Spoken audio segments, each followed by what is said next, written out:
Hey everyone, welcome back to the London is Blue podcast. We have a bit of a different one for you today, and this is one that we're really excited to debut on our YouTube channel. So please watch the video all the way through. We did a great interview with Paul Canoville back in April when we were in London right ahead of the Tottenham Hotspur game that we won 1-0. We walked around Stamford Bridge with Paul, talked through a whole bunch of his memories and the inspiration that he draws on for his foundation. And so we just think it's a great interview. Sorry it took this long to get out, frankly, but really excited that's happening at this time because Paul has launched a bunch of new initiatives through the foundation. We are now an official media partner of the Paul Canoville Foundation, and they've recently launched some new merch as well through the Kind Souls app. So this is my shirt right here, kind of a cool sublimation, kind of a dark view there with Paul's signature on the front. And then on the back, the familiar Love Chelsea Hate Racism logo that you've seen me wear and that you see me wear in this video, the old school shirt. So if you go to the links in our bio and in the description, you'll be able to obviously shop all of that merch and help support the foundation. They could really use their support because they are doing some incredible work in the communities all around London. Paul talks extensively in this interview about what drove him to set up the foundation, the fact that they are partnered with the Chelsea Foundation, and so much more. So give it a watch. Let us know what you think, and please support the foundation if you're able. Cheers.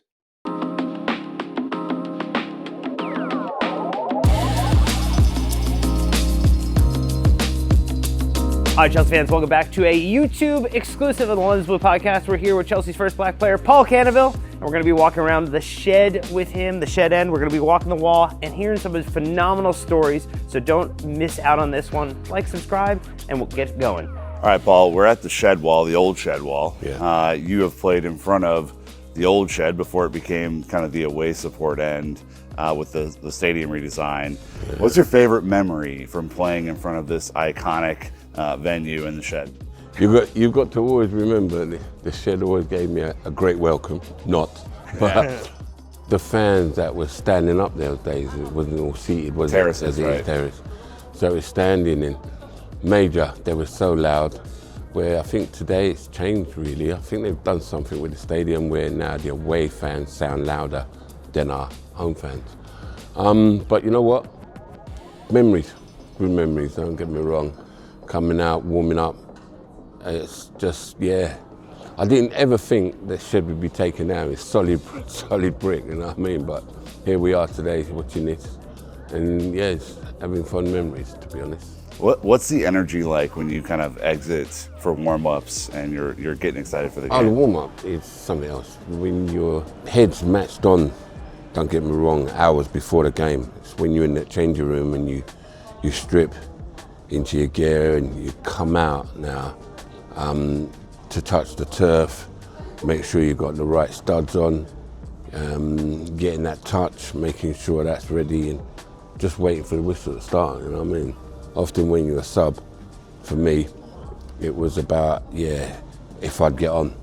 And if I do get on, that I could change that game or, you know, be an influence into it. So, Paul, we're at the shed wall. We're standing in between Desai. We're standing between Drogba. Yeah. Your career really set the stage for all future black players at Chelsea to get an opportunity. What do you think, reflecting back on it now, how much does it mean to you? How much do you appreciate that? And, what are you hoping kind of for the future generations to have in terms of easier access to being able to play and opportunities?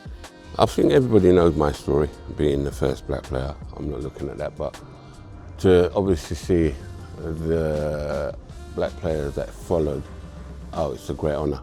And big players like Marcel and Drogba, you know what I mean? I say to myself, I wish I was on the left wing supplying the ball for this man to score goals. But yeah, to be recognised for that, don't get me wrong. It was a difficult time period in the 80s. And the boys, the fans gave me a torrid time. Let's not take that away from it for 3 years. But it was to win them over and making it easier for the next batch of lads to come behind me. And I felt that welcome. I've liked sort of Eddie Newton, the likes of Frank Sinclair, you know what I mean, and come and say hello and understand what I went through.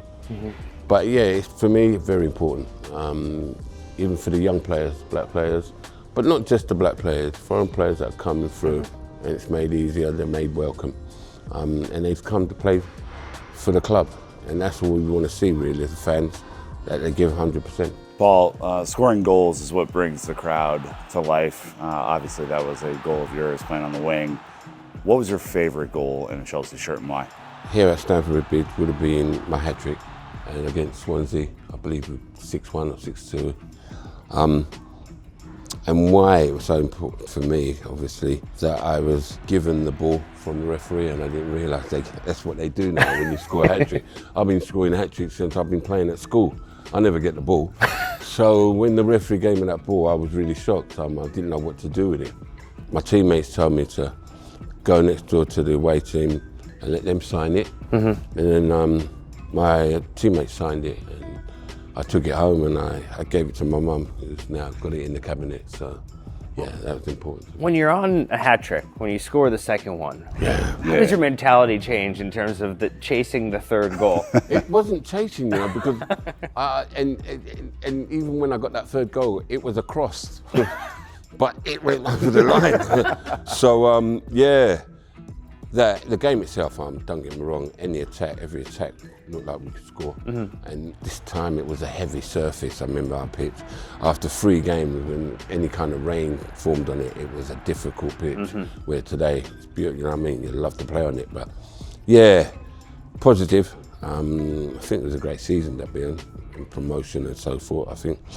But yeah, I'll never forget it. A nice evening as well, kick-off, so yeah. Paul, so there's a couple songs that fans definitely know when they're thinking about Chelsea Football Club and chants. Do you have any favorite songs that, in the Chelsea lore that you enjoy the most? Well, obviously our national anthem, I call it the national anthem, that starts before our game.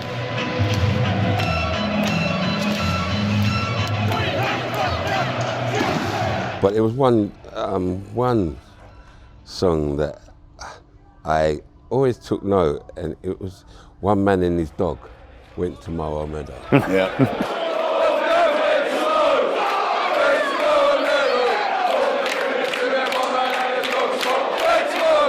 The way One Man and it went down to 10 and 9, and it's like it went down, and I swear, it's such a song that you just had to be involved with. I had to learn it, so therefore, you know what I mean, joining up with the fans and sometimes and having a little drink with them, that they sang it, and yeah, it kept to me. So. How much as a player, when you're kind of a little distant in terms of the songs and the chants, like how much do they actually impact players in the game? Because nowadays you see, like, there are people with some very stone expressions, like nothing gets them, and you're like, but I'm singing really loud. No, we can hear them. As a player at the side, it's a boost. I mean, I always remembered when we played at Liverpool, their fans were like, they were number 12. The way they cheered their team on, it was like, wow, a great boost. So, like I say, when we heard our fans, away then, it was a great boost for us as well. All right, Paul, obviously the stadium is a huge part of the Chelsea debate right now, whether to stay at Stamford Bridge, rebuild stand by stand, rebuild and move for a couple of years while the stadium's being rebuilt, or potentially the stadium moving. You have played here, you have a suite here. Do you have any preferences on what happens next? Don't get me wrong, I think we've got to match quite a few of the stadiums, well, the new stadiums like Emirates, Tottenham. We're talking about seated, it holds 43,000 there. Who wouldn't want a big stadium to hold 60,000? I think we've got those amount of fans throughout the world.